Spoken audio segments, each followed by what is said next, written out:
पिछले लेक्चर में हमने सीखा था किसी भी क्वाड्रेटिक इक्वेशन को फैक्टराइजेशन मेथड से कैसे सॉल्व करते हैं। तो आज हम बात करेंगे दूसरे मेथड की, जिसे हम कंप्लीटिंग द स्क्वायर मेथड भी कहते हैं। इस टॉपिक में हम एक फॉर्मूला डिराइव करेंगे जिसे हम क्वाड्रेटिक फार्मूला या श्रीधर आचार्य फार्मूला भी कहते हैं। तो आइए शुरू करते हैं। जैसा कि आप सभी जानते हैं, किसी भी क्वाड्रेटिक इक्वेशन की जो स्टैंडर्ड फॉर्म है वो होती है ax² + bx + c = 0, but a can not be 0। ठीक है, तो कंप्लीटिंग द स्क्वायर मेथड के लिए सबसे पहले हमें क्या करना होगा, x² का कोफिशिएंट 1 बनाना होगा। ठीक है, जैसा कि इस केस में आप देख रहे हैं x² का कोफिशिएंट है a, तो इसे 1 बनाने के लिए हमें a से डिवाइड करना पड़ेगा। तो पहला स्टेप बनेगा आपका divide both sides by a। a means coefficient of x²। We get, हमें क्या मिलेगा, x² + b/a into x + c/a = 0/a means 0। इसके बाद बहुत ही इम्पॉर्टेंट स्टेप है, इसे बहुत अच्छे से समझना। अब हम क्या करेंगे, adding half coefficient of x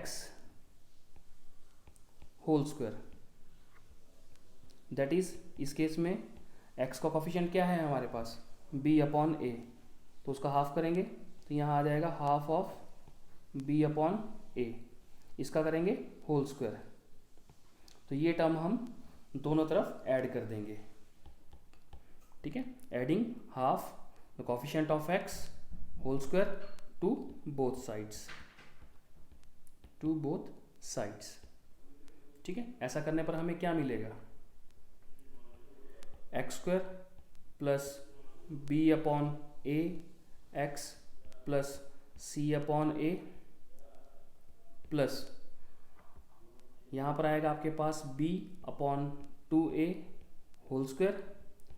इसे दूसरी तरफ भी ऐड करेंगे, 0 + b² होल स्क्वायर, तो ये बनेगा b/2a होल स्क्वायर। अब हम क्या करेंगे, x² + b/a x + b/2a whole square left hand side रखेंगे और c/a को ले जाएंगे राइट हैंड साइड पे। तो हमारे पास राइट हैंड साइड पे क्या आएगा, b/2a होल स्क्वायर - c/a। जैसा कि आप लेफ्ट हैंड साइड पे देख रहे हैं, ये एक परफेक्ट स्क्वायर बन चुका है। इसे हम इस तरह भी लिख सकते हैं, x + b/2a whole square.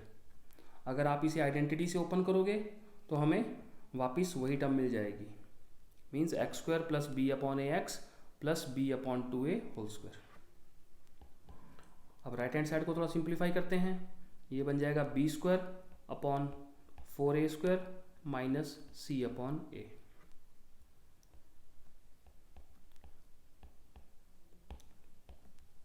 x + b/2a whole square as it is रहेगा।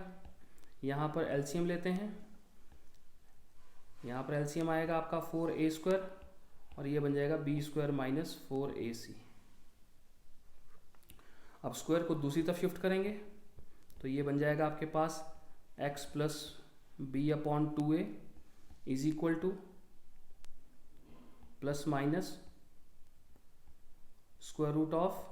√b² - 4ac upon 4a²। Square को शिफ्ट किया, दूसरी तरफ चला गया तो वो स्क्वायर रूट बन गया। थोड़ा सा और सिंप्लीफाई करते हैं, x + b/2a = ± न्यूमरेटर का स्क्वायर रूट लोगे तो हमारे पास आएगा b² - 4ac, और डिनोमिनेटर में आएगा आपका 4 का स्क्वायर रूट होता है 2, a² का स्क्वायर रूट रहेगा a। अब हमें x की वैल्यू फाइंड आउट करनी है, तो b/2a को ले जाएंगे राइट हैंड साइड पे। तो यहाँ से हमें x की वैल्यू मिलेगी -b/2a plus minus b² - 4ac whole square root upon 2a। अब 2a एलसीएम आ जाएगा, तो x इज इक्वल टू, यहाँ से 2a एलसीएम लेंगे तो हमारे पास आ जाएगा -b plus minus b² - 4ac। इसी को कहते हैं आप श्रीधर आचार्य फॉर्मूला, श्रीधर आचार्य फॉर्मूला और क्वाड्रेटिक फॉर्मूला, क्वाड्रेटिक फॉर्मूला। इस फॉर्मूले का हम डायरेक्टली यूज करके भी किसी भी क्वाड्रेटिक इक्वेशन को सॉल्व कर सकते हैं। तो ये हमारा फॉर्मूला रहेगा x is equal to -b plus minus b² - 4ac whole square root upon 2a whole upon 2a। यहाँ से आपको x की दो वैल्यूज़ मिलेंगी, मीन्स जो गिवन क्वाड्रेटिक इक्वेशन थी उसके दो रूट्स होंगे। वो पहला रूट हम मान लेते हैं अल्फ़ा, इसकी वैल्यू रहेगी -b plus b² - 4ac upon 2a। दूसरे रूट की वैल्यू को हम बीटा मान लेते हैं, और बीटा की वैल्यू रहेगी -b minus b² - 4ac upon 2a। ठीक है, तो गिवन क्वाड्रेटिक इक्वेशन के दो रूट्स आ गए हैं, जिसे हम अल्फ़ा और बीटा का नाम दे सकते हैं। इस फॉर्मूले में जो ये वाली टर्म है आपके पास b² - 4ac, इसे हम डिस्क्रिमिनेंट कहते हैं। तो आइए जानते हैं डिस्क्रिमिनेंट के बारे में।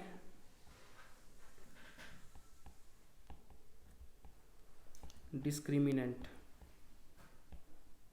इसे हम कैपिटल D से डिनोट करते हैं, और इसका जो फॉर्मूला रहेगा वो रहेगा b² - 4ac।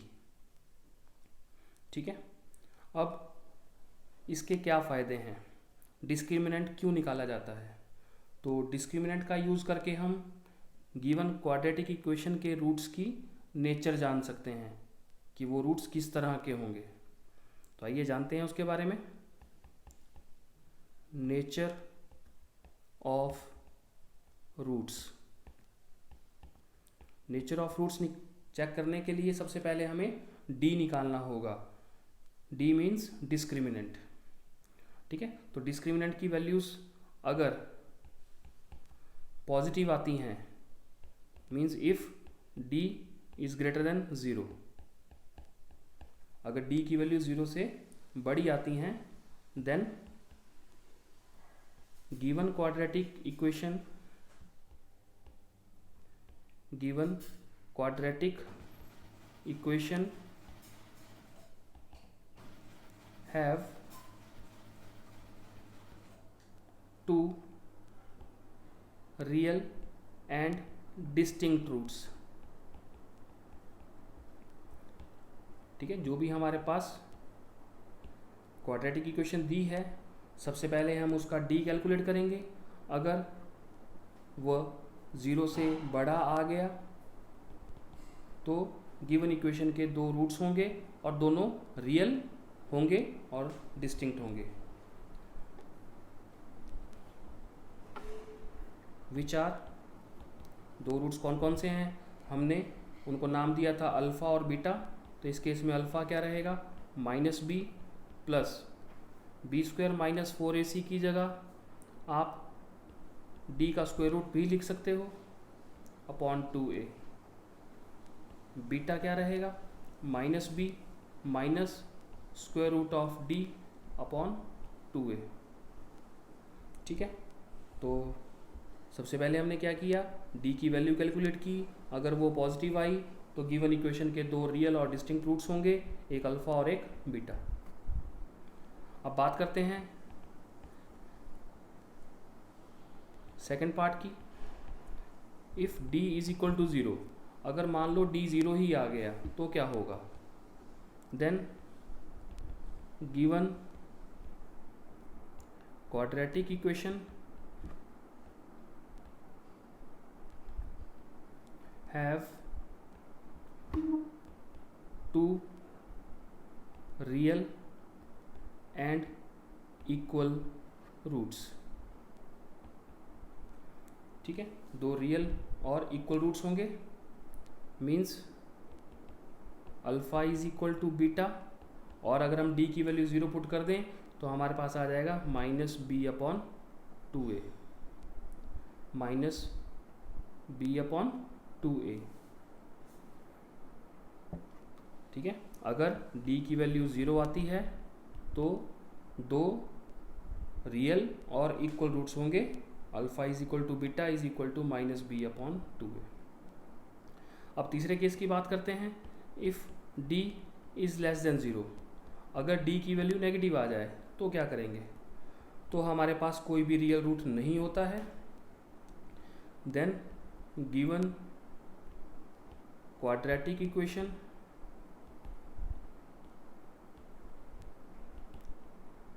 Have no real roots. ठीक है, तो हमने क्या क्या सीखा कि अगर d ज़ीरो से कम आता है, नेगेटिव आता है, तो कोई भी रियल रूट नहीं होगा, उसे हम 10th क्लास में सॉल्व नहीं करेंगे। अगर d ज़ीरो आता है तो दोनों रूट्स इक्वल होते हैं, रियल होते हैं। ठीक है, alpha is equal to beta is equal to -b/2a। और पहला केस क्या पढ़ा था आपने, if d is greater than zero, means अगर d पॉजिटिव आता है तो दोनों रूट्स रियल होंगे और डिस्टिंक्ट होंगे।